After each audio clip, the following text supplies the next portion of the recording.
پہلے طاغوت کا انکار کرو پھر اللہ پر ایمان لاؤ، تب ایمان معتبر ہے۔ طاغوت کسے کہتے ہیں؟ طغا سے بنا ہے، طغا طغیانی، دریا اپنے حدود کے اندر بہ رہا ہے لیکن اب یہ کہ اس کی پانی ادھر چھلک گیا ہے، اپنے حدود سے کناروں سے نکل گیا، اسے کیا کہتے ہیں؟ طغیانی۔ تو انسان کا اور جنوں کا مقام کیا ہے؟ وما خلقت الجن والانس الا لیعبدون، میں نے نہیں پیدا کیا جنوں اور انسانوں کو مگر اس لیے کہ میری بندگی کریں۔ جو حد بندگی سے تجاوز کرے گا وہ طاغوت ہے، چاہے وہ ایک فرد ہو، کوئی ادارہ ہو، کوئی ریاست ہو۔ میں نے یہ تین چیزیں گن دی ہیں۔ انفرادی حیثیت سے میں اپنے حد بندگی سے تجاوز کرتا ہوں اگر، تو میں طاغوت ہوں۔ کوئی ادارہ آپ نے بنایا ایسا جس میں لمیٹیشن نہیں ہے اللہ کے احکام کی، طاغوت ہے۔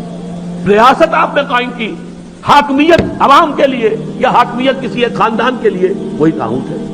اس کی نفی، اس کا انکار، اس کے خلاف بغاوت کر کے ایمان لاؤ گے تو ایمان معتبر ہے۔